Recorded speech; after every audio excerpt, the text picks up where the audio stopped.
이 세미나를 한다고 할 때 뭘 얘기를 할까라고 생각을 하다가 성도들을 위한 이제 모임을 좀 더 생각을 했어요. 성도들이 이제 많이 들어야 되는데 우선은 우리 목사님들 중심으로 이제 들으시고, 왜냐하면 우리가 몇 명 안 왔으니까 다음에 또 성도들이 이 얘기를 들어야 된다. 왜냐하면 이단과 관련해서 사역을 하다 보면 우리의 궁극적 목적을 잊어버릴 수도 있겠다, 그런 생각이 듭니다. 그래서 제가 이단 사역을 위한 기독교 세계관 특강 뭐 이렇게 이 얘기를 붙였습니다. 우리의 목표는 뭐냐? 왜 이단 운동이 안 된다고 얘기하느냐 하는 거는 진짜 기독교인이 이 세상에 가득하도록 하기 위해서 이 일을 하는 거거든요. 그러니까 진짜 기독교 운동, 요게 이제 우리가 해야 할 일인 거죠. 이단 얘기는 이를테면 화폐에 이제 진짜 화폐가 있고 이제 위패들 있잖아요. 가짜들 만들어 놓은 거 있을 때 그게 잘못됐다고 하는 것을 아는 방식을 뭐 위패를 열심히 연구를 해가지고 어떻게 만들더라 그것을 아는 것도 좋은 방식이죠. 그 이단을 연구하는 것 중에 하나가 그겁니다. 이단들이 어떻게 하더라 아는 건데 워낙 이 위조 지폐 열심히 감식하는 분들은 어떻게 하냐면요, 진짜 그러니까 되게 달러 가지고 위조 지폐를 많이 만드니까 달러를 매번 이렇게 만지게 한대요. 그러니까 한참 하다 보면 그냥 익숙해져서 위조 지폐는 딱 만지자마자 이건 위조 지폐구나 하는 거 아는 거예요. 그래서 이 이단을 위한 어떤 모든 걸 할 때 언제나 제대로 돼 있어야 될 건 뭐냐 하면 제대로 된 기독교의 모습이 뭐냐 하는 얘기를 하는 것이 필요하다고 생각되어 있습니다. 그걸 위해서 이제 어떻게 할 거냐 하면요, 우리가 이런 작업을 해볼 텐데 여기 이제 성경이 말하는 진짜 기독교의 모습을 한번 여기 제시를 해본다 해보세요. 노란 거로 돼 있는 게 진짜 기독교의 모습입니다. 성경이 말하는 진짜 기독교, 그죠? 이단은 어떤 게 이단이냐면 이 기독교하고 조금 관련은 있으니까 이 기독교 이단이라 그런 거예요. 그래서 이단은요, 요 정도 됩니다. 네. 거기에 기독교적인 게 하나도 없으면 그건 이교지 기독교는 아니에요, 그죠? 근데 기독교하고 겹치는 부분이 있어요. 그래서 그게 이제 이단인 거죠. 그런데 이단 얘기는 이제 앞으로도 우리가 계속 할 거니까 오늘은 뭘 중심으로 얘기할 거냐면 이단은 아닌데 이게 저거하고 좀 다른 어떤 형태를 지닌 게 어떤 게 있겠나 생각을 해보는 거예요. 그래서 여기다가 여기 이제 우리라고 한번 생각해 보겠습니다. 이 하얗게 해놓은 게 이제 우리라면 우리 안에 아까 노랗게 그려놓은 게 이제 진짜 기독교라고 그랬으니까 진짜 기독교계 상당 부분이 있죠, 우리 안에. 그리고 우리 안에 아직 성경이 말하는 거에 부족한 게 있겠죠. 누구든지 뭐 부족한 것이 없다 그러면 가짜니까요, 그죠? 제 선생님이신 박윤선 목사님한테 목사님은 한국에서 제일 경건하시고 성경에 충실하셔야 하니까 정말 성경이 말하는 대로 생각하시죠. 그러면 아닐 거라고 그러실 겁니다. 그 글은 정말 제일 유명한 게 무슨 큰 상 같은 걸 받으시나 뭐 그러는 날이었어요. 그래서 수상을 하신 다음에 소감을 말해보라 그렇게 말을 했대요. 그랬더니 저희 다 그 자리에 있었었는데 그 박윤수 목사님 살아생 전에 뭐라 하시냐면 84년 묵은 죄인입니다. 그렇게 얘기하셨습니다. 진짜로. 그렇죠? 그러니까 본인이 뭐 완벽하다 이렇게 생각을 안 해본 거죠. 자, 그게 진짜죠. 진짜 그리스도인은 그런 거죠. 그러니까 우리가 노란 거로 되어 있는 게 진짜 기독교라고 했을 때 내가 진짜 기독교를 완전히 이루었다 그런 사람 하나도 없는 거죠. 죽을 때까지 진짜 기독교를 향해서 이제 가는 겁니다. 가려는 노력만 있으면 이거는 가능성이 있어요, 그죠? 근데 상당히 많은 사람들은 이제 이렇게 가다가 중간에 쓰는 경우가 너무 많아서 이게 문제입니다, 그죠? 그래서 그 특별히 이제 성도들도 그렇고요. 그다음에 이제 목사님들도 그럴 수가 있겠죠. 어느 정도 한 다음에 더 이상 이제 성경이 말하는 대로 안 가려고 할 때 문제가 많아진단 말이에요. 제가 이제 그런 예를 이따가 부르겠습니다. 오늘 문제는 어떤 거냐 하면 저게 하얗게 그린 게 이제 우리인데 우리한테도 비기독교적인 게 있다는 거예요. 이단만 비기독교적인 게 있는 게 아니라 진짜 우리한테도 비기독교적인 게 있다. 그래서 우리는 우리 바깥에 있는 거 아니고 우리 안에 있는 비기독교적인 것을 극복하려고 하는 노력이 상당 부분 있어져야 될 거다. 우리의 목표는 뭐냐면 오늘 작업이 바로 그건데요. 지금 여기 요 이단은 이제 제거해 놓고 요게 이제 우리입니다. 우리인데 우리한테 있는 비기독교적인 것. 요쪽이 이제 진짜 기독교거든요. 이제 날마다 노력해서 이제 성경이 말하는 대로 가까이 가는 게 이제 우리의 삶의 목표입니다. 동시에 이것을 함과 동시에 우리 안에 있는 비기독교적인 것을 없애가는 노력을 해야만 합니다. 근데 이거 정말 많거든요, 우리에게. 그래서 재미있게 하기 위해서 제가 세 분야로 나눠놨잖아요. 그냥 자의적으로 나눠놓은 겁니다. 근데 나중에 얘기를 다 듣고 나면 그게 왜 그렇게 셋으로 나눠놨는지 이해할 만하다. 그렇게 생각을 할 수가 있는 거예요. 그래서 1차 작업은 우리 안에 있는 비기독교적인 것을 제거하는 작업을 먼저 하고 그 다음에 성경이 말하는 대로 이제 어떻게 갈 거냐 그 작업을 이제 오늘 시간 가는 대로 여러분 디저트 드시고 전까지 우리가 해보도록 하겠습니다. 이것을 셋으로 나눴어요. 첫 번째 부분은 어떤 거냐면 아무도 내 안에 비기독교적인 것이 있다 이렇게 생각들을 안 하는데 이제 따지고 들어가야 돼요. 이게 좀 귀찮은 일입니다.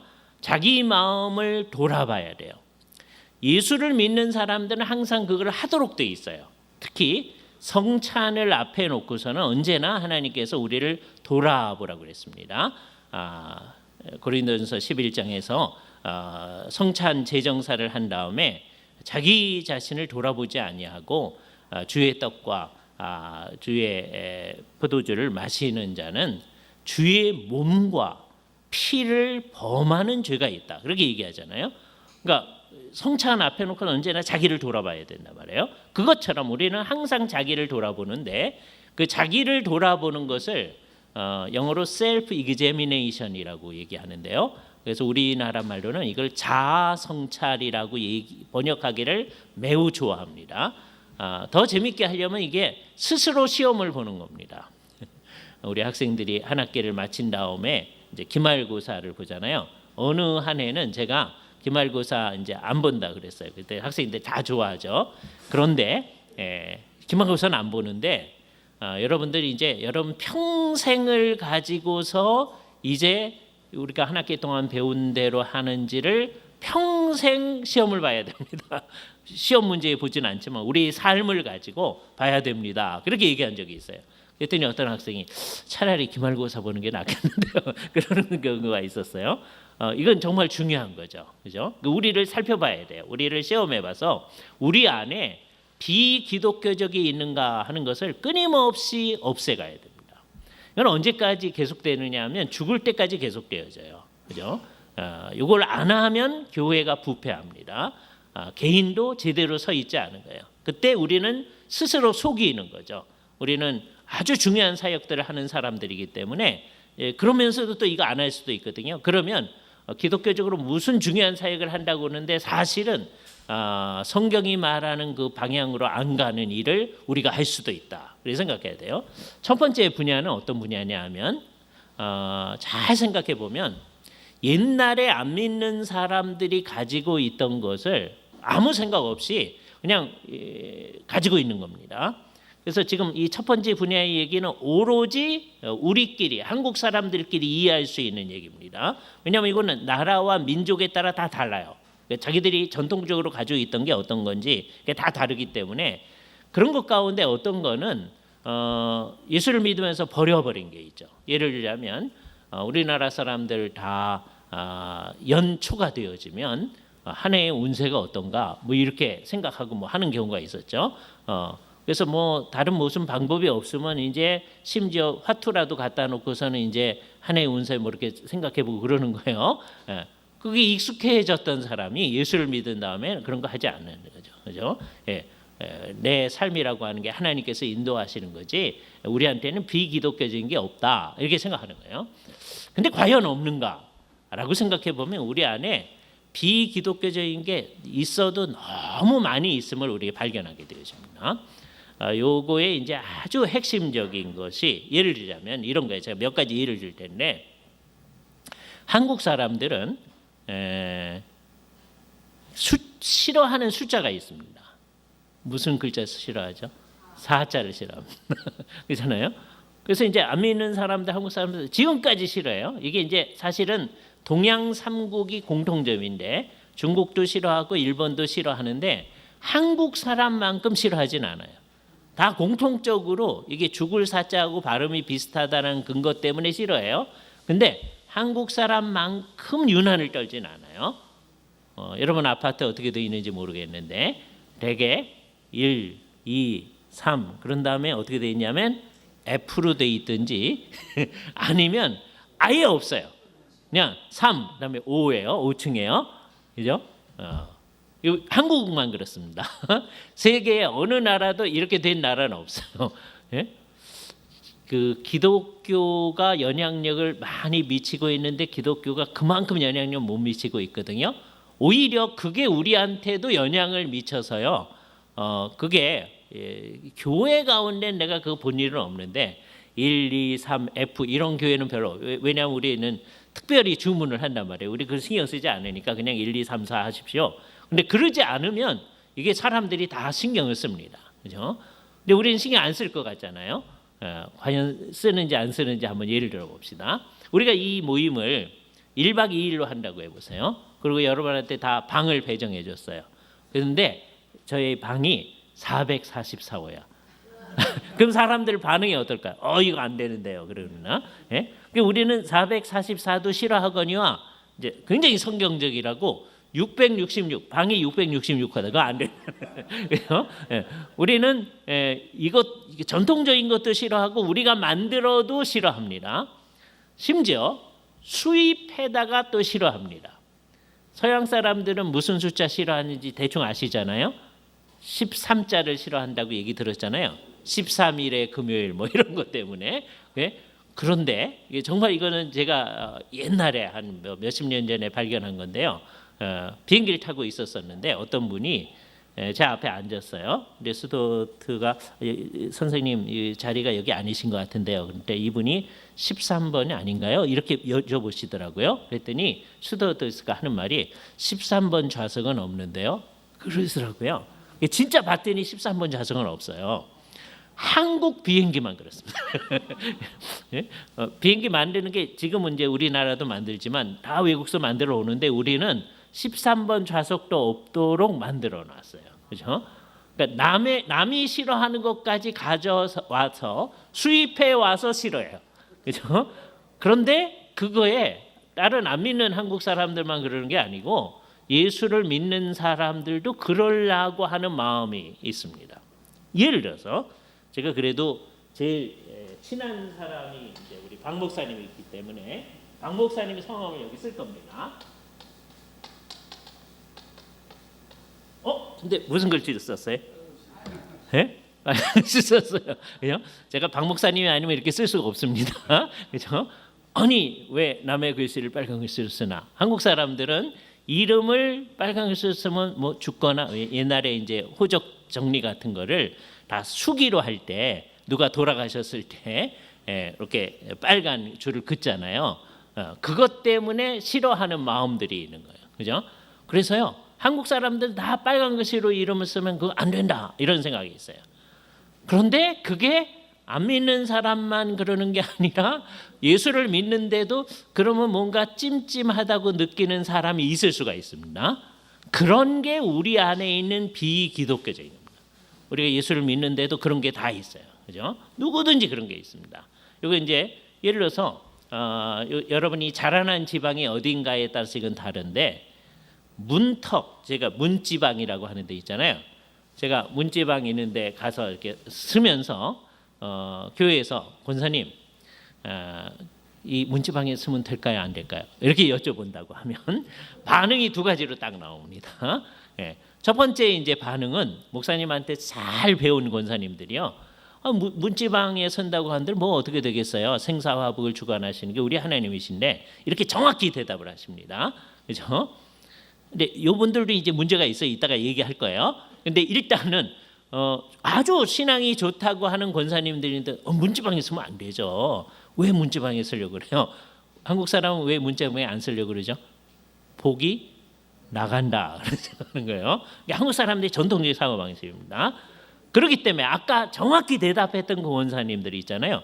생사화복 주관하시는 게 우리 하나님이니까 문지방에 선다는데 뭐가 어떻게 되겠어요? 이렇게 얘기하시던 권사님들이 그렇게 정확히 대답한 다음에 1, 2초 이제 뜸을 들이신 다음에 목사님, 근데 문지방에 구태여 설 건 또 뭔가요? 이런 생각이 우리에게 있는 거예요.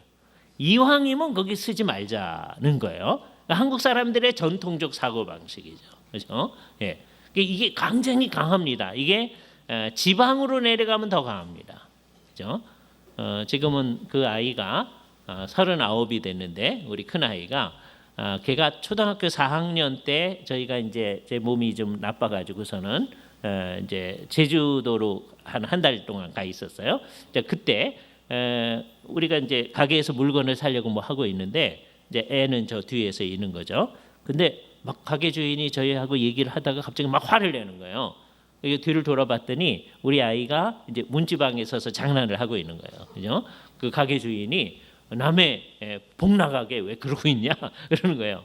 걔도 놀라고 우리도 놀라고 우리는 뭐 그 문지방에 선다 한들 어떻게 한다 그 전혀 관심이 없이 그냥 마음대로 살도록 했는데 그분은 그게 굉장히 강하게 있는 거죠. 그분이 이제 안 믿는 사람에서 그렇지만 우리한테도 그런 생각이 굉장히 있는 거거든요. 예? 상당히 많이 있습니다. 자, 지금 현재는 우리나라의 거의 모든 가정들이 우리 교회에 출석하시는 분들은 이게 이제 축하할 만한 일인지 재앙인지는 잘 모르겠는데 우리 교회에 나오는 모든 가정이 지금은 기독교 가정이에요. 온 가족이 다 믿어요. 그죠? 옛날에는 우리 청년들 가운데 부모님 안 믿는 청년 되게 많아요. 주일학교 학생들 가운데 부모님 안 믿는데 나는 예배당에 오는 주일학생들 많았어요. 그죠? 근데 이제는 그런 사람이 거의 없어요. 그래서 이게 기독교 가정이 된 건 좋은데 이게 축복인지 잘 모르겠어요. 예? 보세요. 옛날처럼 어른들이 이만큼 온다고요. 그런데 애들은 옛날에는 어떻죠? 어른보다 더 많죠. 그렇잖아요. 그러면 나중에 어떻게 됩니까? 저 어른들이 나중에 돌아가셔서 하나님에게로 간다 그랬을 때 애들이 저만큼 많으니까 쟤네들 중에 일부는 떨어지겠지만 그래도 계속해서 예수를 믿는 사람들이 있겠죠. 그 다음 세대의 교회는 더 많아지죠. 더 열심히 전도하고 하니까. 근데 오늘날은 어떻게 됐냐? 저하고 완전히 반대가 됐습니다. 어른들이 저 노란색만큼이다. 그럼 애들이 조만침 있는 교회는 그래도 많은 교회예요. 예? 저렇게 계속 가면 이제 어떻게 되겠습니까? 우리는 다음 세대의 교회가 어떻게 될지 지금 한국 사회가 유지될 수 있을 건가에 대해서 다들 걱정하잖아요. 그보다 더 빨리 없어질 수 있는 가능성이 있는 게 한국 교회입니다. 그러니까 정신을 빨리 차리지 않으면 안 되는 거예요. 그죠? 그러니까 우리가 진짜 그리스도인이 있어야 되는데 그래서 지금 이제 형식적으로는 우리가 전부 다 교회 공동체 안에서 다 기독교 가정입니다. 장로님 가정, 권사님 가정, 집사님 가정, 목사님 가정 그래요. 그런데도 밤에 손톱 못 깎게 하는 집 되게 많아요. 아직도. 왜요? 전통적으로 우리는 그 못하게 했기 때문입니다. 예? 그건 다 이유가 있어요. 옛날에는 지금처럼 좋은 손톱 깎기 없어요. 그리고 밤에 이렇게 밝은 조명하에 살지 않습니다. 어두침침할 때 촛불 켜놓고 우리가 사는 거죠. 그 뭉툭한 가위 가지고 어떻게 처리를 해야 되는데 이게 밤에 하면 얼룩튈지 모르잖아요. 그러니까 못하게 해야 되잖아요. 그거는 위생적이고 좋은 거예요. 밤에 못하게 하는 건. 근데 못하게 하기 위해서 이제 마을마다 지방마다 이제 이상한 얘기들이 나타나기 시작하는데 뭐 밤에 손톱을 깎으면 뭐 귀신이 나온다든지 뭐 이런 이유 때문에 못하게 하는 거예요. 그게 전통적으로 돼 있어서 그게 전통적으로 해왔으니까 예수를 믿는 집안인데도 밤에 손톱 못 가게 하고 이런 집 되게 많이 있습니다. 그죠? 우리 권사님들 가운데 아드님이 그 다음 날 출근하려고 할 때 아드님이 뭐 장로님이든 집사님이든 상관이 없어요. 권사님들이 일어나셔서 하신 말씀이 얘야 오늘은 좀 조심해라. 어젯밤 꿈자리가 뒤숭숭했다. 그런 권사님들 되게 많습니다. 이게 뭐예요? 예수를 믿는데도 이전 사람들이 생각하는 방식대로 그대로 생각하는 거죠. 그죠? 이런 거에 제일 압권이 뭔지 아십니까? 요 근처에 어디 공동묘지가 있다고 한번 생각해 보세요. 공동묘지가 있다고 생각합니다. 한국 사람들은 공동묘지에 가면 다 무서워합니다. 그죠? 이상해요. 다 무서워해요. 우리 젊은 남자 청년들은 안 무섭다 그래요. 그런데 공동묘지 근처를 간다고 할 때 큰 소리로 찬송을 하며 갑니다. 뭔가가 작용하고 있는 거죠. 그죠? 자, 왜 그러죠? 한국 사람들은 왜 공동묘지 갈 때 무서워해요? 귀신 나올까 봐 그럽니다. 자, 근데 그 상황을 잘 생각을 해 보세요. 우리가 목사님들이 많으시니까 목사님들이 가르치신 그 성경의 가르침에 의하면 목사님들이 잘 가르친 바에 의하면 예수 그리스도를 믿고 죽으면 그 영혼이 하나님이 계신 하늘에 있죠. 그죠? 그리고 예수님이 다시 오실 때 우리가 같이 부활하게 되겠죠. 이게 이제 기독교의 가장 기본적 가르침이에요. 그죠? 이 세상에서 주님과 함께 살다가 죽음은 하늘에서 주님과 함께 있다. 그러다가 우리 주 예수님이 다시 오실 때 우리는 몸과 부활할 거다. 이게 기본적으로 생각하는 거잖아요. 안 믿는 사람은 어떻게 돼요? 안 믿는 사람은 그 영혼이 지옥에 있다. 이렇게 하죠. 지금 생각해 보세요. 죽은 사람들이 있는 무덤. 여러분을 지금 무덤에 묻혀 있는 사람들이라고 한번 가정을 해봅시다. 그러면 이제 목사님들이니까 그렇게 반응 안 오지만 성도들 가운데서 목사님 그렇게 생각하면 말이 씨가 되는데요. 뭐 이렇게 얘기하시는 분들이 있어요. 그게 없다는 걸 제가 지금 말씀드리는 겁니다. 그러니까 걱정하지 마세요. 그렇게 상상한다고 해서 곧 돌아가시거나 그러지 않습니다. 우리가 무덤 속에 다 묻혀 있단 말이에요. 그러면 여기에 예수를 믿고 죽은 사람, 우리 모두는 그러겠지만 이제 가정을 해서 안 믿고 죽은 사람이 있고 믿고 죽은 사람이 있다. 그러면 안 믿고 죽은 사람의 영혼은 그 무덤 근처에 있는 게 아니고 지옥에 있는 거죠. 그죠? 죽자마자 지옥에 가서 예수님이 다시 오실 때까지 거기 있는 거예요. 그죠? 믿는 사람의 영혼은 죽자마자 하늘에 가서 주님과 함께 있는 거죠. 그러니까 믿는 사람인지 안 믿는 사람인지 그 영혼이 무덤 근처에 나타날 리가 없는 거예요. 그죠? 그게 성경의 가르침이에요. 예? 그게 분명한 성경의 가르침인데도 불구하고 우리들은 어떻게 하고 있느냐? 그건 그것대로 그 얘기할 때는 전부 다 성도들 다 아멘 합니다. 예? 그런데 무덤에 가면 다 무서워해요. 이건 뭐예요? 성경이 말한 대로 안 믿는 거예요. 전통적인 사고방식을 그대로 가지고 있는 겁니다. 전통적 사고방식에 의하면 사람이 혼과 백으로 이루어졌어요.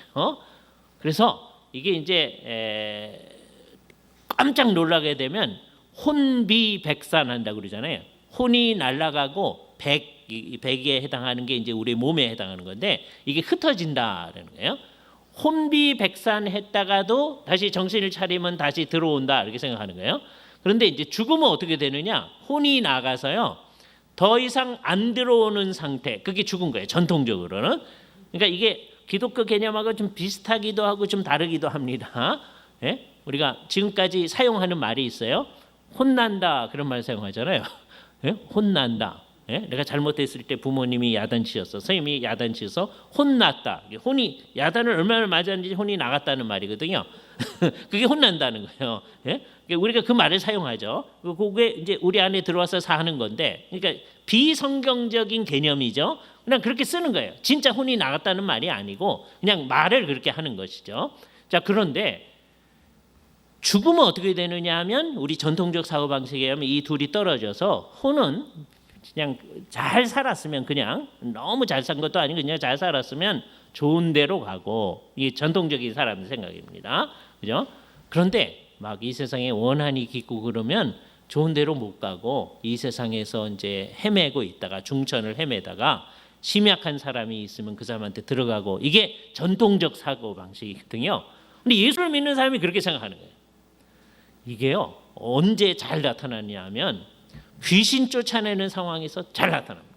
그렇죠? 지금 그런 거 많이 못 봤는데 옛날에 귀신 쫓아내는 거 많았어요, 한국 교회. 예? 근데 귀신 쫓아낼 때요, 예수님께서 귀신 쫓아낼 때 너 누구냐 한 건 딱 한 번입니다. 나머지는요 다 그냥 쫓아내셨어요. 근데 한 번 소위 군대 귀신 쫓아낼 때, 왜냐하면 뭔가를 가르쳐 주기 위해서 예수님이 그걸 물어보신 거예요. 너 누구냐 그랬더니 우리가 군대니, 레기온이라는 말이에요. 많음이니이다. 되게 이제 로마 군대 단위로서 레기온은 3,000에서 6,000명 되는 군대를 얘기합니다. 그러니까 한 사람 안에 3,000 내지 6,000 귀신이 들어갔다 그러는 겁니다. 그죠? 그때만 너 누구냐 그러는 거거든요. 요때 그 귀신이 뭔지를 잘 생각해야 돼요. 한국 사람들이 전통적으로 생각하는 귀신이 아닙니다. 예? 왜요? 사람이 죽으면 성경이 말하는 바에 의하면 사람이 죽으면 어떻게 돼 있어요? 그 사람이 믿는 사람이면 그 사람 영혼은 어디 있어요? 하늘에 있어요. 거기서 여기 오지 않아요. 누구한테 들어가지 않습니다. 그 사람이 안 믿는 사람이면 그 사람 영혼 어디 있어요? 지옥에 있어요. 나오지 않아요. 10분간 휴식해서 나오지 않습니다. 그렇죠? 진짜로 지옥에 있는 거예요. 예수님이 다시 오실 때까지 그러고 있는 거란 말이에요. 자, 그런데 성경이 말하는 귀신, 예수님이 쫓아낸 귀신, 사도 바울이 쫓아낸 귀신은 한국 사람들이 생각하는 귀신이 아니에요. 한국 사람들이 생각하는 귀신은 뭐 처녀 귀신, 총각 귀신, 만드기 귀신 그런 거잖아요. 그런 건 없는 거예요. 그렇죠? 처녀가 처녀로 죽었어요. 근데 예수를 믿었어요. 그 사람 영혼 어디 있어요? 하늘에 있어요. 처녀 귀신 돼서 돌아다니지 않아요. 그렇죠? 처녀 귀신은 없는 거예요. 총각 귀신도 없어요. 만드기 귀신도 없는 거예요. 근데도 다 있다고 생각하는 거예요. 그죠? 그게 어디서 드러나느냐? 아까 귀신 쫓아내는 데서. 옛날에 어렸을 때 귀신 쫓아내는 데 보면요, 맨날 너 누구냐 그러더라고요. 자, 그러면 이제 이 귀신 쫓아내는 사람이 얼마나 신앙이 좋겠어요?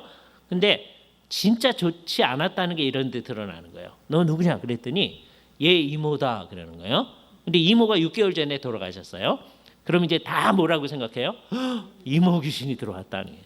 그래서 이제 뭐 해야 돼요? 이모 귀신을 쫓아내야 된다 그러는 거예요. 그런데 성경에 의하면 이모가 6개월 전에 돌아가셨는데 예수를 믿고 죽었으면 이모 영혼 어디 있어요? 하늘에 있어요. 안 믿고 돌아가셨으면 지옥에 있지 얘 안에 들어갈 수가 없는 거예요. 그죠?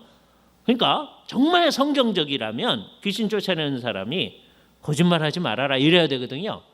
한 번도 그걸 못 봤어요. 예? 다 그 말을 받아가지고 이모 귀신 쫓아내야 된다. 여러분 열심히 기도하십시오. 나도 기도할 테니까. 뭐 이러고 있어요. 신앙이 좋은 건데도 좋은 게 아니야. 요게 뭐냐? 요게요. 이단으로 가도록 우리가 멍석을 깔아놓은 거예요. 한국교회가. 한국교회는 이단을 위한 멍석을 많이 깔아놨습니다. 거기서 한 걸음 더 나가면 이단이에요. 예? 이게 우리 그런 거 많아요. 그래서 우리는 이 이단을 위한 멍석을 제거하는 작업을 해야 돼. 이단을 없애는 일을 하려면 궁극적으로는 한국 교회가 그를 위한 준비를 하지 말아야 된다. 그렇죠? 우리 머릿속에 비성경적인 거 있으면 다 없애야 되거든요. 이게 한국의 거의 모든 예수를 믿는 사람이, 신앙이 좋다는 분도 그러고 신앙이 옅다는 사람도 그렇고 어린아이들도 그러고요. 정말 성경대로 이 문제에 있어서 생각을 안 해요. 우리 주일학교 학생들이요, 이렇게 모여 있을 때 귀신 얘기해 달라 그래요. 그렇죠? 그런 거 없다. 그러면 에이, 시시해. 그렇죠? 정말 이상하잖아요. 성경이 말하는 귀신 개념을 안 가져요. 자, 성경이 말하는 대로 정리해 봅시다. 천사가 타락했다는 것이 성경이 가르치죠. 천사가 타락했을 때 그 우두머리를 우리가 사탄 또는 마귀라고 합니다. 사탄이 하나라고 하는 건 다 알잖아요. 그러니까 사탄하고 마귀는 같은 겁니다. 요한계시록에서 옛뱀이요 사탄이요 마귀라 그렇게 되어 있잖아요. 이게 같은 겁니다. 사탄이 하나니까 마귀도 몇 개일까요? 하나입니다. 그죠? 이거 분명히 해야 돼요. 이러다 보니까 찬송가에 잘못 부르는 찬송가 생각나죠? 무슨 찬송? 마귀들과 싸울지라. 그거 안 돼요. 네? 그런데 그러니까 성경에 따른 마귀는 하나예요. 네? 근데 찬송가에 따른 마귀가 여러세요. 자, 찬송가하고 성경이 싸우면 워낙은 뭐가 이겨야 돼요? 성경이 이겨야 되잖아요. 근데 실질적으로 뭐가 이겨요? 찬송가가 이겨요. 왜요? 사람들이 성경대로 생각을 안 해요. 다 마귀들과 싸울지라 그러지 않았느냐 이렇게 생각하는 거예요. 영향력이 더 크다는 말입니다. 그죠? 그러니까 성경과 찬송가가 싸우게 만들지 말아야 돼요. 예? 그러니까 찬송가 가사를 만들 때 성경에 맞게 만들어야 되죠. 성경이 잘못되게 만든 것들을 고쳐가야 됩니다. 꼭 하나하나를 고치셔야 돼요. 그렇게 되게 많이 있어요. 이게 대표적인 겁니다. 그러니까 우리 안에 있는 비성경적 관념 가운데 정말 대표적인 게 이겁니다. 모든 사람이 귀신을 한국 사람들의 전통적 귀신으로 생각하고 있다는 거예요. 그죠? 그건 없는 거거든요. 그죠? 그건 있지 아니하다. 그죠? 그래서 사탄, 그게 마귀이고 그 밑에 같이 타락했던 그 악한 영들, 성경이 그렇게 얘기하죠. 악한 영들을 우리가 이제 동양 사회에서 번역할 때 귀신, 이게 우리는 귀신이라고 그래요. 이제 중국 사람들 그걸 귀라고 합니다. 귀라고 하는데 우리는 거기다 이제 신자를 더 붙여가지고 귀신이라고 번역을 하는 거죠. 그죠? 그 귀신이 뭐냐? 한국 사람이 생각하는 귀신이 아니에요. 한국 사람이 생각하는 귀신은 죽은 사람의 영혼이거든요. 그러나 사람이 죽어서 그 영혼이 귀신 되지 않아요. 성경에 의하면. 그래서 이거를 분명히 해야 됩니다. 그죠? 그러니까 이런 것들을 생각하면 우리 안에 그런 잘못된 관념이 무수하게 많이 있어요. 나중에 이제 여러분이 우리 안에 있는 잘못된 관념이 뭔가를 잘 찾아내서 없애가야 됩니다. 이건 민족마다 다 다르게 자기들이 가지고 있는 게 있어요. 우리만 이런 문제가 있는 게 아니고 서양 사람들도 자기네들대로 이런 걸 가지고 있는 게 있습니다. 서양 사람들은요, 두 가지 미신 같은 게 있는데 하나는 예를 들어서 사다리가 이렇게 있잖아요. 그러면 대개 사다리가 이렇게 있다고 하는 것은 위에서 무슨 공사를 하든지 아니면 물건을 위에서 내려온다든지 하는 문제가 있는 거잖아요. 그래서 사다리 밑으로 가지 아니하고 이걸 삥 둘러가도록 하거든요. 사다리 밑으로 가도록 안 합니다. 근데 한참 하다 보니까 그 사람들이 뭐라고 그러냐면 사다리 밑으로 지나가면 그때 쓰는 말이 unlucky하다. 그런 말을 씁니다. 서양 사람들이. 우리식으로 이제 순전히 바꾸면 뭐냐면 재수가 없다. 예? 이게 비성경적 관념이잖아요. 재수라는 게 없는 거거든요. 근데 우리가 막 써요. 예? 그러니까 서양 사람들도 그러는 거예요. 예, 서양 사람들도 기독교적 전통에 있어서 이게 합리적이거든요. 사다리가 있으면 밑으로 가면 위험하니까 돌아가야 된다. 그런데 왜 돌아가느냐? 그 밑으로 가면 재수가 없어서 이렇게 얘기하는 게 자기들의 이상한 관념이 있는 거죠. 마치 한국 사람들이 우리식의 이상한 관념을 발전시키는 거하고 똑같습니다. 다 있어요. 또 서양 사람들은 갑자기 거울이 깨지잖아요. 그럼 불길한 일이 생길 거다. 뭐 이렇게 자꾸 생각하는 거예요. 전혀 그런 거 아니거든요. 그러나 그런 관념이 우리에게 있는 겁니다. 예수를 믿는데도 그런 생각이 많이 있어요. 만일에 어떤 사람이 장사하는 사람이라고 해보세요. 그러면 이제 한국 사람들은요, 장사하는 사람이 아침에 누가 와서 이렇게 물어보기만 하고 사지를 않아. 그리고 가버려. 그러면 이제 안 믿는 사람 뭐라고 그러세요? 오늘 하루 이제 장사 이제 글렀다. 왜? 첫 번째 사람이 계시를 못해서 이게 장사가 안 될 거다. 안 믿는 사람이 그러는데 그건 뭐 어떡하겠어요? 근데 예수를 믿는 사람이 장사를 해도 그런 마음이 있다면 이게 우리 안에 있는 비성경적 관점이죠. 그죠? 그게 우리한테 되게 많이 있습니다. 그래서 이런 것들을 잘 찾아내야 돼요. 이거는 생각하지 않으면 우리 안에 계속 갑니다. 나 생각을 해서 이런 게 비기독교적인 거구나 라고 해서 없애가는 일을 해야 되는 거예요. 근데 두 번째 거는 이게 성격이 다른 겁니다. 저 가운데 부분이 두 번째 건데 이건 어떤 거냐면 옛날에 안 믿는 사람이 뭐 하던 거 있었어요. 근데 그거를 우리가 이게 잘못됐다고 생각해서 고친 거예요. 기독교적으로 고친 거예요. 예를 들어서 이런 겁니다. 옛날에 장사를 시작하는 사람들, 가게를 열어놓고 장사를 시작한다. 또는 공장을 새로 만들었다. 그럼 꼭 하는 게 있었습니다. 한국 사람, 안 믿는 사람들. 뭐 할까요? 고사 지내죠. 고사를 지내고 해야 이제 잘 된다. 예? 그게 뭐냐 하면 옛날에 그 일을 하는 전문가를 불러다가 합니다. 그 전문가를 뭐라고 그러냐면 샤만이라고 해요. 샤만. 그래서 그 사람이 행하는 어떤 의식, 그 무당이 무슨 의식을 행해요. 그러면 그 의식에 따라서 우리한테 복이 오고 우리가 그 의식을 행하지 않으면 우리한테 화가 올 거다. 화가 오지 않도록 하기 위해서 행하는 의식이 이 고사 같은 거예요. 그죠? 공장을 새로 시작했으니까 불나고 그러면 안 되잖아요. 그래서 이제 샤만을 모셔다가 이걸 하는 거예요.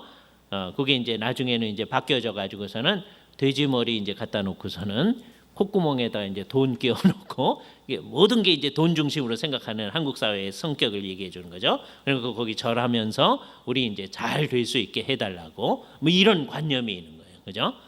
자, 그런데 예수를 믿으면 그런 거 안 하죠.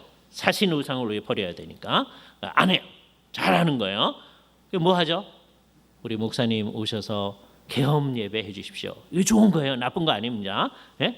그 고사 안 하고 이제 목사님이 오셔서 계엄 예배 한다. 근데 여기 이제 어떻게 하느냐에 따라서 정말 잘하는 건지 이상한 건지가 딱 드러나는 거예요. 자, 근데 그 교회가 그 사람이 출석하는 교회가 아주 큰 교회라고 해봅시다. 큰 교회, 그죠? 그래서 담임 목사님이 계시고 이제 부목사님이 여럿이 있는 거예요, 그죠? 자, 그런 상황에서라면 이제 모든 사람이 이제 어떻게 기대하느냐면 우리 계엄 예배를 한다. 그러면 이제 그 구역을 맡은 이제 권찰님, 그다음에 집사님, 그다음에 여전도사님, 그리고 이제 목사님 쭉 이제 오시지 않겠어요, 그죠? 쭉 오셔요. 그래서 이제 그날 이제 같이 예배하려고 하는 사람이 다 왔어요. 그럼에도 불구하고 그 가게 이제 사장이 되시는 집사님이나 권사님은 고개를 길게 빼고선 어디를 쳐다봅니다. 그래서 집사님 우리 신방대원 다 왔어요. 예배하죠. 그러면 입에서 뭐라고 나왔냐면 우리 목사님은요 이렇게 됩니다. 우리 목사님은 누구냐? 담임 목사님이요. 담임 목사님이 안 오면 이제 마음속으로 이게 효과가 덜한데 이렇게 생각하는 거예요. 예? 이렇게 되면 이게 샤머니즘이거든요.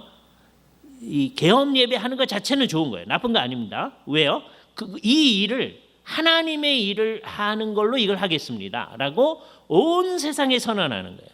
그건 좋은 거죠. 그런데 담임 목사님이 오셔서 해야 효과가 많고 부목사님이 오셔서 하면 효과가 좀 덜한데 이런 생각이 있다면, 그런데 부목사님도 너무 바쁘셔가지고 전도사님이 그냥 제가 할게요. 그러면 하나만 한대요. 말은 안 하지만 속으로 그렇게 한다. 예? 예. 그러면 이건 진짜 우리가 이거는 진짜 이게 샤머니즘에 쩔어 있다는 거예요. 이게 기독교 샤머니즘입니다. 그죠? 그러니까 형태는 바꿨어요. 우리는 고사 안 해요. 샤만 불러다가 무당 불러다 뭐 하지 않습니다. 굿하지 않아요. 근데 목사님이 종교적 의식을 행함으로써 우리한테 복이 임하기를 바란다. 그거는 의식이 똑같은 거예요. 그러니까 겉은 바뀌었는데 기독교적 형태로 바뀌었어요. 예배를 하고 기도를 합니다. 근데 속은 완전히 똑같은 거예요. 이걸 하고 나면 하나님이 복을 주실 거다. 그래도 착한 구석이 있는 거예요. 다른 게 복 주는 게 아니고 하나님이 복 주신다. 이거는 신앙이 있는 겁니다. 그러나 신앙이 성숙한 건 아닌 거죠. 그죠? 한국 교회가 계속 그렇게 가면은 이게 이상한 거예요. 이게 고쳐져야 되는 거예요. 그죠? 샤만 계엄 예배하는 건 좋은데 이것은 온 세상에 선언하는, 자기도 선언하고, 내가 이 일을 식당을 한다 그러면 이 식당을 정말 하나님의 일을 하는 걸로 하겠습니다. 여기서 오시는 분들은 정말 예수님이 대접받듯이 우리가 오늘 대접받은 것처럼 잘 대접을 하겠습니다. 그런 마음으로 이제 하는 거죠. 그런 마음으로 하면은 예수님을 대접하려는 그 마음으로 하면 손님들을 오지 말라고 해도 막 옵니다. 그죠? 예. 왜 사람들이 그렇게 환대하는데 안 오겠어요? 그죠? 그냥 손님이 어떻게 하든지 상관없이 우리는 그냥 돈만 벌면 된다. 이런 태도를 갖지 않겠죠. 주님을 섬기는 마음으로 한다면 그렇게 하겠다고 선언하는 게 이게 계엄 예배거든요. 나는 이 일을 마치 목사님이 목회하듯이 이 일을 주님의 일로 하겠습니다. 그런 마음인 거예요. 하나님의 종으로서 이 일을 맡아서 하는 겁니다. 라고 스스로도 선언하고 온 세상에도 선언하는 거예요. 근데 그러지 아니하고 요즘에 이제 기독교 기업이라는 형태를 지닌 곳이 많이 있는데 어떤 데는 이상한 일을 하는 거예요. 그 선대 회장님이 돌아가셨는데 그날 기일에 온 직원들을 다 그 무덤가에 오라고 하는 기독교 기업이 있어요. 그래서 예배를 해요. 예? 그러면 그 중에 예수를 믿는 사람은 이해를 좀 하는데 그것도 불만이 많아요. 안 믿는 사람들은 회사에서 그러라니까 가긴 가지만 마음속으로 어떻게 생각하겠습니까? 내가 예수를 믿나 봐라. 이럴 거 아니겠어요. 예? 그러니까 자기네들은 기독교적으로 뭘 하는 거예요. 근데 그게 전도에도 막대한 지장을 일으키면서 뭔가를 하고 있다. 분명히 심각한 얘기잖아요. 그죠? 그러니까 여기서 잘 생각해 봐야 됩니다. 우리가 하는 게 진짜 기독교적인 건가? 아니면 기독교의 형태를 가졌는데 속은 비기독교적인 사고방식을 계속하는 건가? 하는 것들이 우리 속에서 점검되어져야 돼요. 그죠? 이게 아주 커다란 문제가 되어집니다. 그런데 세 번째 거는요. 맨 밑에 부분입니다. 이건 좀 더 심각한 겁니다. 이건 어떤 거냐? 안 믿는 사람이 그런 거 안 하는 건데 우리가 그런 걸 만들어서 하는 거예요. 그죠? 세월이 한참 지나 우리가 그런 걸 만듭니다. 자, 우리가 만든 거 많이 있어요. 우선 다른 종교 천주교 얘기를 하나 하겠어요. 천주교인들은 누가 아프다 그러면 신심이 깊은 천주교인들은 빨리 성당으로 갑니다. 그래가지고 성수를 떠와요. 그래서 그걸 가지고 사람들한테 뿌려가면서 기도하려고 그래요. 심지어 그걸 먹이려고 하는 사람도 있어요. 거기 바이러스 뭐 세균 다 있어요. 그런데도 그러려고 하는 사람들이 있어요. 그죠? 의사 선생님들 알면 깜짝 놀랄 일을 하려고 합니다. 그죠?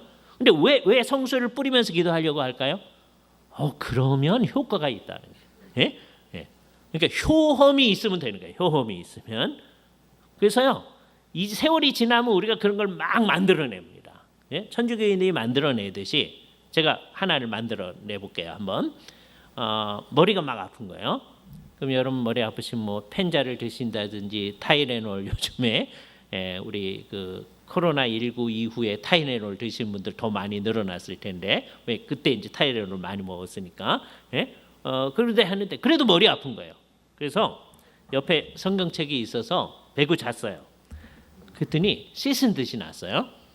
자 그러면 이제 어떻게 되느냐? 다음번에 또 머리가 아프잖아요. 그러면 성경책 베고 자볼까? 이렇게 됩니다. 그죠? 그래서 또 낫잖아요. 그게 3번만 겹쳐보세요. 이 사람은요. 그 일에 전도사가 됩니다. 성도들 가운데 누구 머리 아프다 그래요. 권사님 성경책 베고 주무셔 보세요. 직방이에요. 이렇게 되는 거예요. 그래서 성경에 너희 머리 아플 때 성경책을 베고 자면 나는 그런 거 없거든요. 근데 우리가 만들어내는 거예요. 이거 옛날에 천주교인들이 만들어낸 거거든요. 예수님의 십자가, 예수님이 달리셨던 십자가 그 조각 가져다가 그 사람들한테 아픈 사람한테 얹으면 낫더라. 뭐 이거 천주교회가 많이 만들어냈어요. 그건 은혜스러운 얘기가 아닙니다. 그 미신의 얘기예요. 근데 그거를 우리가 막 만들어내는 거예요. 그렇죠? 그런 식으로 만들어낼 수가 있는 거예요. 그렇죠? 한국교회에서 만들어낸 아주 은혜스러워 보이는데 사실은 이거에 해당하는 거 하나 말씀을 드릴게요. 옛날에 어떤 권사님이 시작했을 겁니다. 어떤 권사님이요. 가족들의 건강을 위하고 주 앞에 간절히 기도하는 마음으로 밥을 풀 때 십자가를 이렇게 하고 푸기 시작했어요. 그 옆에 있는 권사님이 봤더니 굉장히 은혜스러워 보이거든요. 그래서 따라하기 시작했어요. 그래서요. 이게 한국교회 대부분이 그렇게 합니다. 우리 여신교들이. 근데 그게 얼마나 문제인지를 지금부터 말씀드릴게요. 자, 그러는데 그 권사님 집에 며느리가 하나 들어왔어. 근데 그렇게 안 한 거야. 어떻게 될까요? 난리가 납니다. 바쁠 때는 어떻게 하고 해야 돼요? 그 밥주걱 가지고 십자가 이렇게 하고 기도한 다음에 퍼야 돼요. 근데 성경에 그런 거 있어요? 없어요. 근데 우리가 만들어낸 거예요. 그런 거 되게 많아요. 이제 기독교가 지금 한 150년 지나가잖아요. 이게 더 많아지면 더 많아질 거예요. 우리가 자꾸 뭔가를 만들어낼 거예요. 그죠? 이거는 성경이 얘기하는 게 아니거든요. 그래서 여기서 원칙을 분명히 해야 됩니다. 그런 걸 다 우리가 뭐라고 하냐면 미신이라고 합니다. 미신은 이단만 하는 거 아니에요. 우리도 할 수가 있는 거예요. 성경적 근거가 없는 종교적 행위를 하는 거. 전부 다 미신입니다. 기도하는 거예요. 그런데 이런 식으로 기도해야 된다. 그건 미신입니다. 그죠? 그러니까 우리는 신앙생활 할 때 어떻게 해야 돼요? 성경이 말하는 방식대로 해야 돼요. 그죠? 이때 마음속에 기억해야 될 아주 멋있는 말이 있습니다. 리처드 러브레이스라고 하는 교회사 교수님이 했던 아주 유명한 말이에요. 그죠? 이름이 재밌잖아요. 러브레이스. 그죠? 예, 리처드 러브레이스가 Dynamics of Spiritual Life라고 하는 책도 쓰고 그런 분인데, 이분이 이제 책 속에 한 말은 아니고 수업 시간에 데이비드 커리가 이제 그분한테서 수업을 했는데 그분이 들었다는 말이에요. 한 사람에게 경건인 것이 다른 사람에게는 독일 수 있다. 그죠? 그게 성경에 근거한 게 아닐 때는 우리가 밥할 때 이렇게 하고 하는 거 경건한 것일 수 있죠. 그죠? 그래서 혹시 자기가 원하면 그렇게 할 수 있습니다. 자기는. 근데 그걸 남한테 강요를 하면 안 돼. 근데 한국 교회는 이걸 강요하는 분위기에 접어들고 있거든요. 예? 우리 주방에서 교회에서 이제 밥을 하는데 권사님들이 이제 한동안 이제 주방의 권세를 가지고 계시잖아요. 예? 요게 그 다음 세대로 넘어가기가 굉장히 어려운 상황입니다. 왜요? 젊은 사람들은 이 많은 인원을 어떻게 감당할 길이 없어. 예? 이게 참 이게 앞으로 이제 한참 가면은요 교회 같이 식사하는 게 이게 가능할까? 이게 굉장히 어려워진 상황이에요. 그런데 그 중간 과정에서도 만일에 어떤 분이 어떤 집사님이 이제 밥을 해서 푸는데 이렇게 안 하고 폈다. 그럼 그날 야단 날 거거든요. 이렇게 되면 어떻게 될까? 그게 바로 한 사람에게 경건인 것이 다른 사람에게는 독일 수 있다는 거예요. 근데 우리는 신앙생활 어떻게 해야 되느냐? 성경이 말하는 대로 하는 거예요. 성경이 말하는 대로. 성경이 말하는 거 아닌 거에 대해서는 자유로운 거예요. 이거 정말 그래야 됩니다. 성경책은 어떻게 들고 다녀야 돼요? 예? 성경책 이렇게 들고 다녀야 되죠. 우리 머릿속에 딱 관념이 있는 거예요. 한국 사람이 가지는 관념. 만약에 어떤 사람이 예를 들어서 젊은 전도사가요 성경책을 이렇게 들고 다녔다. 그러면 이제 어떻게 하냐면 저 젊은 전도사는 아직 그저 어려가지고 경건하지 않아. 우리가 생각할 수 있거든요. 근데 그런 거야말로 성경이 이래도 좋고 저래도 좋고 하는 문제예요. 그게 아디아포라의 문제입니다. 이럴 수도 있고 저럴 수도 있는 문제예요. 그러나 성경을 하나님의 말씀으로 여길 건가 말 건가, 이건 아디아포로가 아니에요. 이거는 철저하게 성경이 말하는 대로 해야 되는 거예요. 근데 한국교회는 어떻게 되느냐? 성경을 정확무한 하나님의 말씀으로 여기는 거는 뭐 교단마다 다 다르니까 그건 아디아포라의 문제로 하고, 성경이 말하지 않는 문제는 절대적이에요. 이건 공통적이에요. 이게 정말 이상한 거잖아요. 이게 우리 이단이 아닌 교회에서 발생하는 일입니다. 이거 우리가 잘 생각해야 되잖아요. 그죠? 그래서 우리는 신앙생활 자체를 성경이 말하는 대로 해야 돼요. 그죠? 그래서 이거 하나하나를 없애가야 되는 거예요. 첫 번째 거는 그래도 애교 삼아. 그거 옛날서부터 우리한테 있었는데 나한테도 그런 게 있다니. 그런 거 애교 삼아 할 수 있는데 저게 두 번째, 세 번째로 가면 무시무시한 거거든요. 우리를 비기독교적인 세력으로 딱 교회가 딱 사로잡을 수 있는 그 모든 게 없어질 날을 바라보면서 이제 어떻게 할 거냐? 주께서 은혜를 주셔가지고 우리한테 이 첫 번째 부분도 없어지고, 우리 안에 의식하지 않았던 비기독교적인 부분 없어지고, 또 우리 안에 있는 안 믿는 사람이 했던 걸 고쳤는데 정신은 비기독교적인 게 있는 것도 없어지고, 다음에 우리가 만들어낸 잘못된 것도 없어졌다고 해보세요. 자, 그럼 우리는 이제 정말 성경적인 게 있는 거죠. 그랬을 때 우리는 어떤 관념을 가지게 될까라고 할 때, 그렇게 했을 때도 우리 안에 있는 잘못된 관념이 있습니다. 어떤 잘못된 관념이 있느냐면, 이게 성경이 말하는 거라고 우리가 얘기를 했는데, 성경이 우리한테 영적인 것을 요구하잖아요. 영적인 것을 요구하는데 우리가 스스로 마음대로 이걸 쫙 쪼개놓습니다. 그래서 어떤 거는 영적인 거라고 그러고요, 어떤 것은 육적이다 이렇게 해놔요. 어떤 게 영적일까요? 뭐 예배를 한다든지 이렇게 신앙적인 강연을 한다든지 그건 영적이라고 생각하죠. 이거 오래 해보면 우리가 어떻게 하느냐에 따라서 영적일 수도 있고 아닐 수도 있다는 거 우리가 다 압니다. 그런데도 우리는 그렇다고 생각해요. 그렇죠? 예, 안 믿는 사람도 그러고 또 신앙이 조금 여린 사람들은 신학 공부를 한다. 그러면 영적이라고 생각해요. 그런데 신학 공부를 하는 사람들은 자기가 그걸 어떻게 하느냐에 따라서 그게 영적일 수도 있고 육적일 수도 있다는 거 압니다. 자, 그런데 육적인 건 어떤 거죠? 우리가 이런 이제 세미나를 하려면 식사 시간이 됐을 때 이제 식사를 하셔야 되잖아요. 그렇죠? 그래서 이제 육적인 것은 없을 수는 없는데 그냥 있어야 될 거 이렇게 생각하는 경향이 있습니다. 그렇죠? 그래서 육적인 거를 거기에 안 하는 거예요. 그렇죠? 그런데 성경 구절을 한 군데만 읽어보죠. 예를 들자면 고린도전서 10장 31절 우리 목사님들이 많이 설교하셨던 본문의 말씀입니다. 10장 31절 이렇게 뭐라고 하냐면 그런즉 너희가 먹든지 마시든지 무엇을 하든지 다 하나님의 영광을 위하여 하라 그랬단 말이에요. 하나님의 영광을 위하여 첫 번째로 바울이 갖다 언급한 게 뭐예요? 먹는 거예요. 우리는 먹는 거 어디다 갖다 놨죠? 육적인 거에 갖다 놨잖아요. 그게 잘못된 거네요. 그렇죠? 하나님의 영광을 위하여 먹으면 먹는 게 어떤 거예요? 영적인 거예요. 그러니까 어떻게 하느냐에 따라서 달라지는 겁니다. 그 한국 사람들이 가끔가다 하는 말이 있어요. 이제 일할 때 하는 말이에요. 다 먹고 살자고 하는 건데 먹고 합시다. 이런 경우가 있어요. 예. 그런 게 문제거리일 수 있다. 예? 우리는 먹고 살자고 하는 게 아니에요. 우리는 모든 걸 뭘 위해서 해요? 하나님의 영광을 위해서. 이게 목표예요. 그렇죠? 그래서 그렇게 살면 하나님의 영광을 위해 살면 어떤 일, 예배를 하는 것도 영적인 것이고 밥 먹는 것도 영적인 겁니다. 예? 어떤 것이든지 마찬가지예요. 이 세상에 어떤 것이든지 그 목적이 무엇이냐에 따라서 달라지는 거예요. 그래서 이제 우리의 목적은 요거 자체가 잘못된 거예요. 삶의 어떤 영역을 이렇게 나눠 놓는 거는 아니다. 그렇죠? 내가 이것을 하나님의 영광을 위해 하면 그건 영적인 겁니다.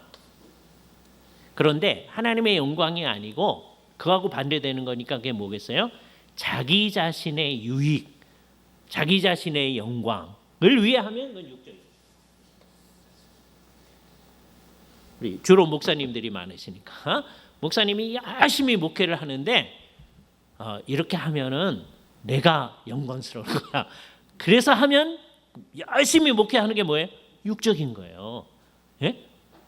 그래도 열심히 하는데요. 그래도 자기의 영광을 위해서 하면 그건 육적인 거예요. 그 누구가 아느냐면 하나님만 아셔요. 왜냐하면 자기도 자기를 속일 수 있거든요. 정말 하나님이 나중에 우리의 사역을 가지고 평가를 하실 겁니다. 예? 정말 하나님의 영광을 위해 하느냐. 그래서 우리가 끊임없이 자기를 점검하면서 이거 뭘 하는 거.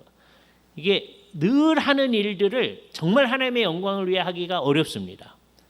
조금 아까 식사하셨잖아요. 그 식사하실 때 우리가 기도할 때는 그 얘기를 해요. 주님, 이거 먹고 건강하여져서 하나님의 영광을 위해 살게 하여 주시옵소서. 그렇게 기도는 하거든요. 근데 기도를 하고 나면 그거 다 잊어버리고 먹는 일에만 충실할 수도 있어요. 그죠? 그렇게 되면 어떻게 되느냐? 실제로는 그게 육적인 일이 되는 거예요. 그죠? 그러나 정말 하나님의 영광을 위해서 먹으면은 그게 영적인 일이 됩니다. 그거를 잘 명심해야 될 때가 언제냐? 여러분이 큰 수술을 이제 겪고 나시면, 저는 그런 경우가 별로 없었는데 우리 어머님이 이제 며칠 전에 돌아가셨는데요. 어머님이 살아생전에 큰 수술이 있었을 때 나중에 뭐라고 했냐면 밥 먹는 게 이게 모래알 씹는 것 같다. 그렇게 말씀을 하시더라고요. 그럴 때가 있죠. 큰 수술이 있은 다음에. 그때 기억해야 될 말이 이겁니다. 모래알 씹는 것 같아서 먹기가 싫죠. 그래도 몸이 건강해져야 되니까 열심히 먹어야죠. 자기는 싫지만 하나님의 영광을 위해서 먹어야 되죠. 그게 익숙해져야 돼요. 평소에도. 그죠? 이 세상에는 대부분의 사람은 그냥 먹고 싶어서 먹는 사람이 대부분입니다. 요거 이제 잘 생각을 해봐야 돼요. 먹고 싶어서 먹는 거는 그것도 참 하나님의 은혜예요.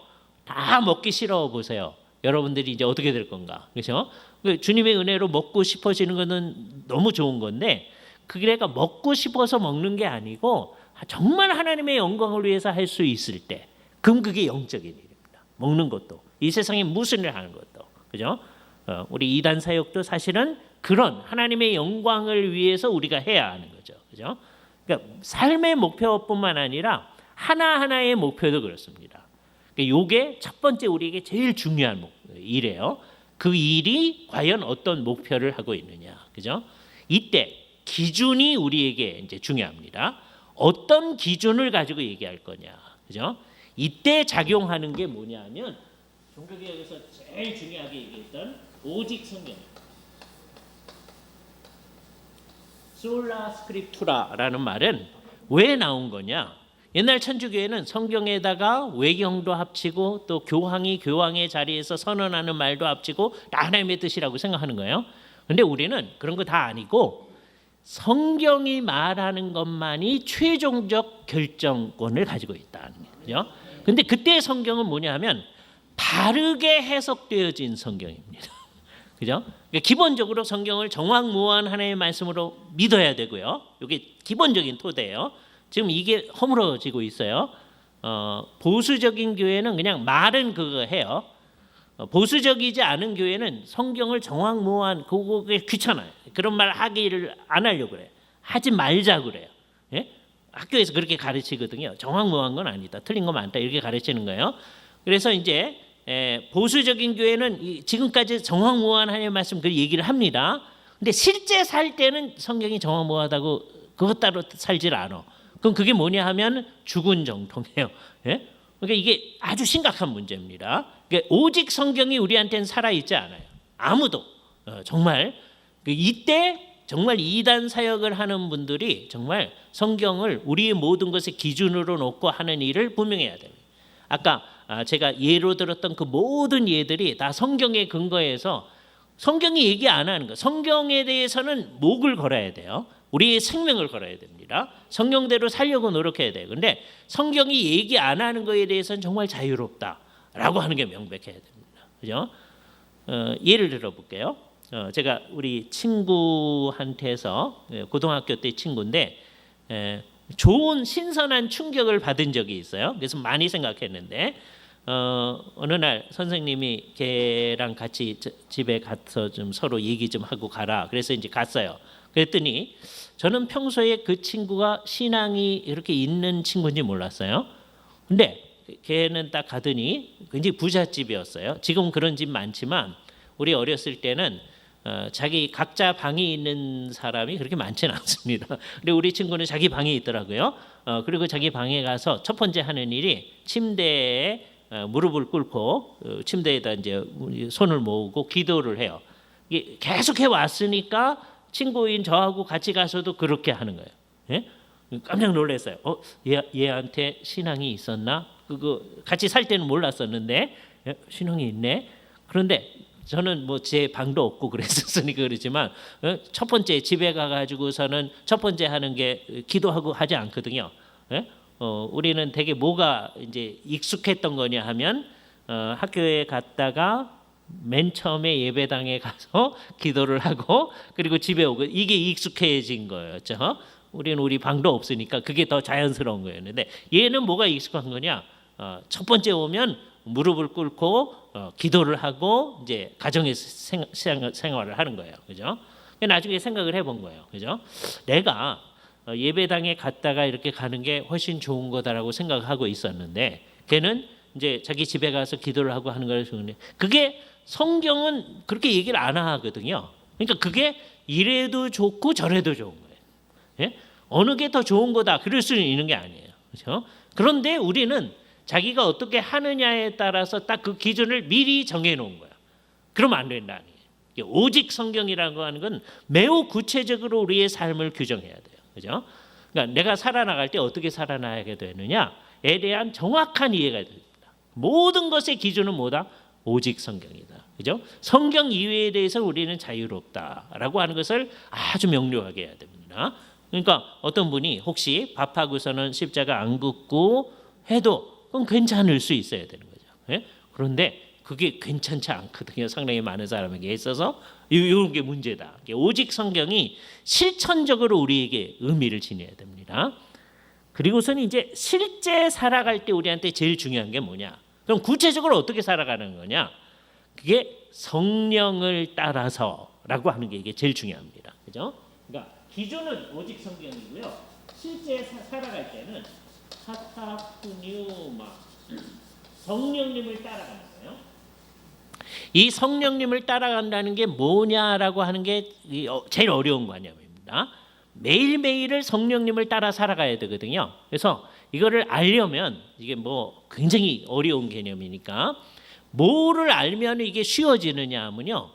이거하고 정반대되는 걸 알면 됩니다. 그렇게 안 하면 되는 거예요. 그게 뭐냐? 요거하고 똑같습니다. 이것도 따라가는 건데요. 카타, 몸을 따라가는 겁니다. 근데 뭐를 따라가느냐? 사르카를 따라갑니다. 사르카라고 하는 것은 사르크스라는 말인데 이 사르크스라는 말은 우리말로는 육체, 육 이렇게 번역되는데 그거는 우리 몸을 얘기하는 게 아니고 부패한 인간성을 얘기합니다. 아담이 타락했을 때 그 부패한 인간성을 따라하는 것 그거를 하게 되면 그게 다 죄인 거예요. 상대적으로 선한 것도 그냥 부패한 인간성을 따라하면 그거 다 죄인 거예요. 예. 내가 안 믿는 사람이 누구를 위해서 죽었어요. 상대적으로 선하죠. 누구를 위해 죽은 거니까. 근데 그건 부패한 인간성을 따라하는 거거든요. 그러니까 하나님 앞에서는 그것도 죄인 거예요. 그죠? 그러니까 요거를 잘 생각해야 됩니다. 근데 예수를 믿는 사람이 이 세상을 살아갈 때 그냥 부패한 인간성, 그러니까 우리는 그 인간성을 타고 나거든요. 그 부패한 인간성대로 행하면 그게 다 죄인 거예요. 그러지 않으려고 우리가 성령을 따라가는 거거든요. 그래서 요 둘을 잘 대조하면 됩니다. 그냥 내 생각나는 대로 하면 그게 죄인 거예요. 언제든지. 그래서 우리가 언제 잘못하느냐 하면 예수를 그래도 어느 정도 열심히 믿으려고 하는 분들은 어려운 문제 앞에 부딪히면요. 주님 이거 어떻게 해야 됩니까? 그래서 주님의 뜻을 구하겠다. 내가 어떻게 해야 될지 모르니까요. 그죠? 그런데 아주 쉬운 것들은 주님 이렇게 속으로 말은 하지 않지만 이 말도 안 해요. 그냥 그렇게 해요. 이건 그냥 내가 할게요. 내가 알아서 합니다. 이건 내가 할 수 있으니까. 그래서 그런 데서 우리가 다 넘어져요. 왜요? 우리가 뭘 따라가기 때문에 부패한 인간성을 따라가기 때문에. 그죠? 내가 쉬운 거예요. 그죠? 남자분들이 쉬운 게 있고요. 여자분들이 쉬운 게 되게 있습니다. 여자분들은 뭐가 쉬우냐? 밥하고 빨래하고 그건 쉬운 거예요. 귀찮긴 하지만 남자분들 중에 일부는 그게 쉬운 분들이 있어요. 근데 어떤 분들은 그거 딱 그 일에 딱 부딪히면 어떻게 될지 모르거든요. 안 해봤으니까. 요즘은 좀 달라졌습니다. 그러나 대개는 그런단 말이에요. 그런데 예수를 신앙이 좋은 어떤 여자분이 하나님 밥하고 빨래하는 거 내가 알아서 할 테니까 하나님 안 도와줘도 됩니다. 그렇게 하면 그게 뭘 따라가는 거예요? 부패한 인간성, 육체를 따라가는 거예요. 성령을 따라가지 않는 거예요. 그러니까 우리는 모든 거를 뭐를 따라해야 돼요? 성령님을 따라가야 돼요. 그죠? 내가 잘하는 것도 성령님을 따라가야 돼요. 그죠? 이게 우리에게 문제예요. 우리가 목회를 하고 이 이단 사역을 하고 할 때도 전부 다 누구를 따라서? 성령님을 따라서. 그럼 문제가 있을 수가 없습니다. 그렇잖아요? 왜 문제가 생겨요? 우리가 우리 마음대로 일을 하기 때문입니다. 언제나 거기 문제가 생기거든요. 이 세 가지 여러분이 이제 기억하시면 됩니다. 우리의 목표, 궁극적 목표도 그러고 우리의 구체 사소한 여러 거에서 목표는 다 뭐다? 하나님의 영광이다. 내가 이 일을 정말 하나님의 영광을 위해 하냐? 아니면 나 좋자고 하느냐? 이 일을 한참 하다 보면요, 다 우리 좋자고 하는 경우가 너무 많이 있습니다. 예? 그거 하지 말고 정말 이 상황에서 하나님께 영광이 되는 게 뭐냐? 늘 생각을 해야 돼요. 그죠? 그러니까 생각을 안 하면 이 길로 안 갑니다. 그러려면 기준이 필요하거든요. 그 기준이 뭐예요? 성경입니다. 그죠? 이게 명백한지 아닌지 제가 알기 위해서 한 가지 예만 들고 오늘 얘기를 마치도록 하겠습니다. 예를 들어서 여기 거짓말하는 일이 있고요. 여기 거짓말 안 하는 일이 있다고 해봅시다. 그럼 추상적으로 생각할 때는 어느 게 하나님의 영광을 위해서 성경이 원칙대로 그리고 성령님을 따라가는 걸까요? 거짓말을 안 하는 거죠. 당연히 추상적으로 생각할 때는. 자, 보세요. 그런데 이걸 조금 더 현실적으로 만들어 놓으면 사람들의 태도가 딱 변합니다. 거짓말을 많이 말고 조금만 하면 20억이 생긴다고요. 예? 예? 조금만 하면. 근데 거짓말을 안 하면, 사실대로 하면 40억이 손해난다고 해봅시다. 예?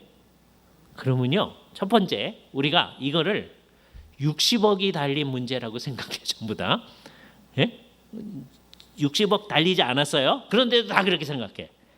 그래가지고서는요, 신앙이 정말 없는 분은 생각도 안 해보고 이 돈이 딱 결부되잖아요. 그러면 어떻게 해야 되죠? 에이, 그냥 한 번만 거짓말 조금 하지, 이런 분들이 있어요. 신앙이 없는 분들. 예? 예수를 믿는데도 신앙이 없으면은 그렇게 됩니다. 그냥 아주 즉각적으로 그렇게 생각나시는 분들이 있어요. 근데 그래도 신앙이 있는 분들은 이런 거 가지고 새벽기도를 또 합니다. 요즘 이제 새벽기도 잘 안 해가지고 이런 문제에 딱 직면하면 새벽기도 시작해요. 그죠? 40일 새벽기도를 합니다. 그러면 40일 새벽기도 하는 동안에 하나님께서 너 한 번만 거짓말 해라 할 리가 없잖아요. 예? 분명 하나님이 너 거짓말 해라 할 리가 없거든요. 예? 결국은 내가 손해가 나도 우리는 하나님의 말씀대로 하겠습니다 하는 쪽으로 가야 되거든요. 예? 근데 그게 어려운 거예요. 그게 이제 40일 지나도 뭐 별 뾰족한 수가 안 나니까 그런 걸 가지고 우리 목사님들하고 상담하려고 하는 수가 있어요. 이럴 때 목사님들이 힘듭니다. 왜요? 이 사람이 원하는 것 뻔히 보이는 거야. 예? 거짓말 한 번만 하겠다는 거야. 근데 목사님이 그걸 목사가 그걸 공인해 줄 수는 없잖아. 한 번만 거짓말 하세요. 이럴 수는 없는 거 아니겠어요? 예? 그런 목사 원해요, 사람들은. 그죠? 그러니까 대개 목사님들은 뜸을 들이면서 대답을 못 하죠. 예? 또 이제 아주 강력한 목사님은 우리가 하나님 백성인데 거짓말하면 안 되죠. 그러면 그 사람의 모습이 어떠느냐? 슬픈 기색을 하며 가더라. 이렇게 됩니다. 그렇게 되리라는 걸 알기 때문에 목사님들이 뜸을 들이면서 대답을 못 하는 거예요. 그죠? 그러니까 그런 걸 가지고 목사님을 시험에 들게 하면 안 됩니다. 그죠? 그래도 이제 신앙이 있는 분들은 나중에 슬픈 기색을 갔다가도 다시 와서 이제 회복하지만 어떤 분들은 그 다음 날서부터 사라지는 분들이 있어요. 예. 주께서 회복해 주시기를 바라지만 우리가 여기서 원칙을 분명히 해야 되는 거죠. 그죠? 우리는 이런 아주 구체적인 문제 앞에서도 성경이 원칙이고 성경이 뭐 거짓말 한 번 해도 좋다 그러지 않은 거니까. 그죠? 그리고 성령을 따라가는 거는 이 두 가지가 도움이 되는 거예요. 어떻게 성령을 따라가는 거냐? 이게 정말 하나님의 영광을 위한 거냐? 거짓말하는 게 하나님의 영광을 위한 거냐? 그럼 답은 뻔하거든요. 성경대로 한다고 해놓고 거짓말할 수는 없잖아요. 그렇죠? 그런데도 우리는 구체적인 문제 앞에서 이것을 뒤집으려고 합니다. 그렇게 되지 아니하도록 성도들을 이끌어 나아가고 할 때 우리의 이단 사역의 토대가 분명해지는 거예요. 그렇죠? 예. 앞으로 이런 입장에서 우리들이 모든 일을 제대로 하는 사람들이 될 수 있기를 바랍니다. 기도하겠습니다. 거룩하신 주님, 오늘 우리가 귀한 세미나를 3개 듣고 있습니다. 이 일에 주께서 함께 하셔서 앞으로 평생 이 이단 사역을 해야 되시는 귀한 목사님들 이 일을 할 때 가장 성경적인 기독교의 모습을 우리가 잘 이 땅에 수립할 수 있게 하여 주시옵소서. 그리하여 모든 성도들이 목사님들과 함께 신앙생활을 하여 나아갈 때 성경이 말하는 그 교회의 모습이 우리 가운데 명백해서 우리들의 신앙생활의 모든 측면들이 성경이 말하는 그 모습으로 나타날 수 있도록 그렇지 않은 모든 것들을 극복해 나가는 모습이 우리 가운데 명백할 수 있도록 주께서 인도해 주시기만을 간절히 원하옵고 우리 주 예수 그리스도의 이름으로 기도하옵나이다. 아멘. 하나님 감사합니다. 국제기독기단대처기비에 신학 세미나를 허락하시고 이렇게 3시부터 지금까지 하나님께서 귀한 강의를 듣게 하시고 바른 신학, 바른 교리를 정립하게 하신 하나님 감사를 드립니다. 진리가 회방을 받고 또한 많은 크리스찬들이 영분별하지 못하고 또한 하나님의 말씀을 떠나 갈 길 몰라 방황하는 이 시대에 우리가 하나님의 말씀 위에 굳게 서서 진리 위에 서서 바른 길을 갈 수 있도록 도와주시옵소서. 오늘의 강의와 또 귀한 목사님들의 말씀을 통해서 우리가 다시 한번 그것을 일깨우고 아버지 다시 한번 마음을 다잡는 시간 되게 하여 주시옵소서. 이러한 귀한 시간 앞으로 계속 마련되게 하여 주시고 국제기독교이단 대책위에 우리 대표장님과 모든 임원들과 모든 구성들이 힘을 다하여서 한국교회를 살리고 더욱더 아버지 하나님 바른 신앙으로 나갈 수 있는 선봉장이 될 수 있도록 축복하여 주시옵소서. 이렇게 귀한 행사를 위해서 앞뒤에서 섬기느라 수고하시는 많은 분들이 있습니다. 이름도 빛도 없이 봉사하시는 모든 분들에게 복을 더하여 주시고 하늘의 은혜로 축복으로 더하여 주옵소서. 오늘의 모든 행사를 주님께 맡기며 주님께만 영광이 되게 하실 줄로 믿사오며 예수 그리스도의 이름 받들어 기도하옵나이다. 아멘. 감사합니다. 감사합니다.